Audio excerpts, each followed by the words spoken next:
Assalamualaikum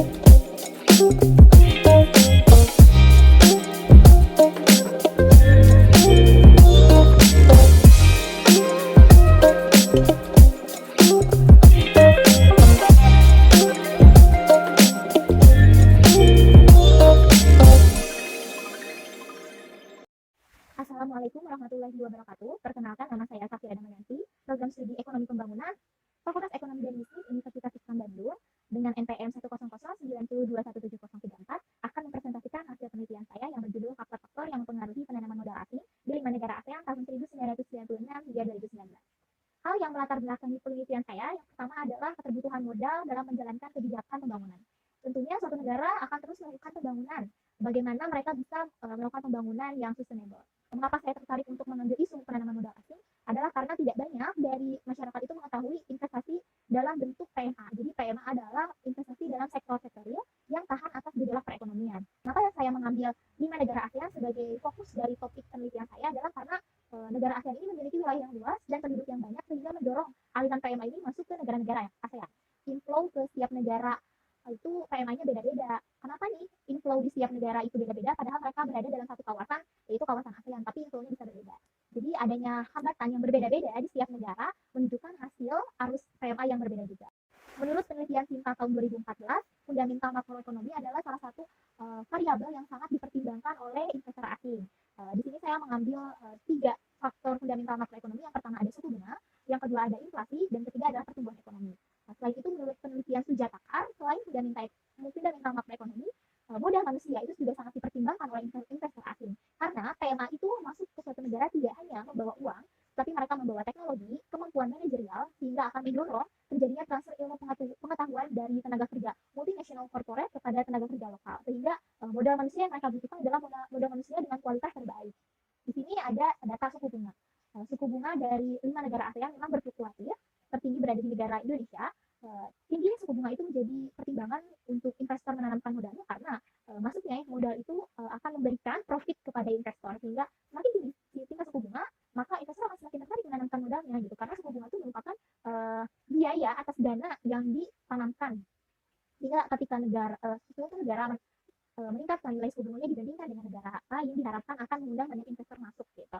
Nah, yang kedua ada pertumbuhan ekonomi. Dilihat juga setiap tahunnya dari kelima negara ini terus meningkat. Artinya peningkatan nilai pertumbuhan ekonomi mengindikasikan bahwa setiap negara itu tumbuh dengan baik gitu, perekonomiannya tumbuh gitu.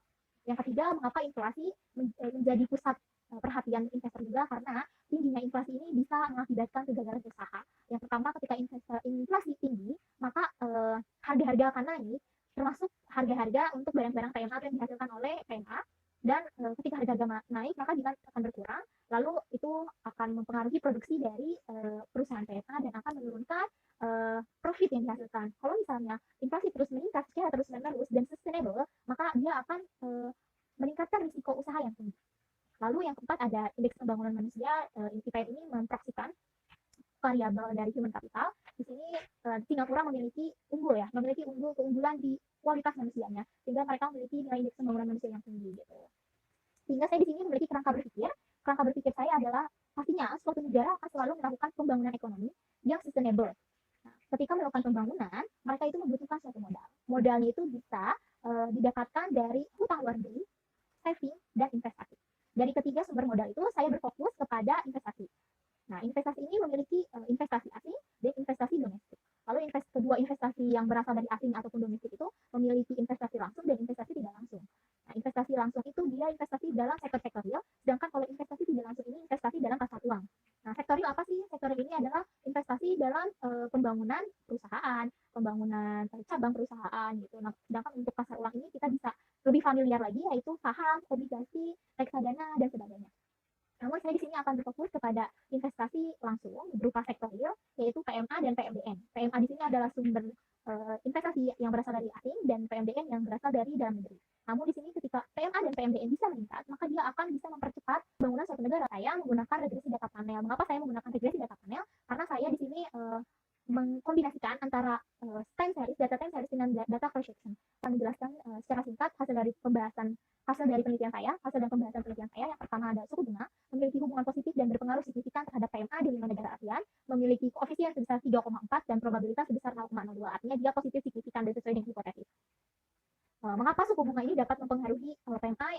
Karena meningkatnya suku bunga ini dapat meningkatkan aliran di mana tingkat pengembalian atas dana yang ditanamkan di suatu negara itu akan memberikan profit yang besar. Ini memiliki hubungan positif dan berpengaruh signifikan terhadap PMI. Nilai koefisiennya sebesar 1,94 dan probabilitas sebesar 0,03. Di sini sesuai juga dengan hipotesis penelitian saya, yaitu positif signifikan terhadap aliran PMA. Artinya semakin tinggi ekonomi tumbuh, maka daya serap ekonomi akan naik. Efeknya pendapatan dan daya beli masyarakat naik, termasuk daya beli untuk produk-produk yang dihasilkan oleh PMA. Nah, mengapa sih inflasi ternyata berpengaruh negatif terhadap aliran PMA di suatu negara? Karena saat inflasi di suatu negara tinggi, maka daya beli masyarakat akan menurun. Efeknya permintaan atas barang dan jasa, termasuk barang dan jasa yang dihasilkan oleh PMA akan menurun. Keuntungan PMA juga akan turun, sehingga PMA tidak menarik lagi bagi investor. Kalau modal manusia atau human capital yang diprofitkan oleh PMA ini memiliki pengaruh positif dan signifikan terhadap aliran PMA. Karena modal manusia menjadi penting karena kegiatan produksi ini tuh produksi dari multinational corporate atau MNC itu disertai dengan peningkatan jumlah serta alih atau transfer teknologi tinggi.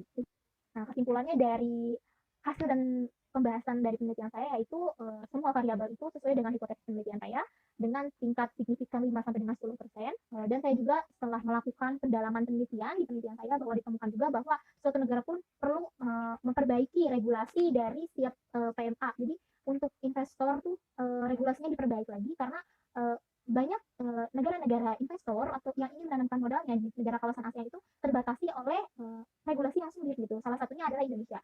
Untuk peneliti selanjutnya diharapkan dapat memasukkan variabel lain yang tidak dimasukkan ke dalam model, salah satunya itu tingkat upah, dan juga dapat terus memperbanyak literatur terkait PMA.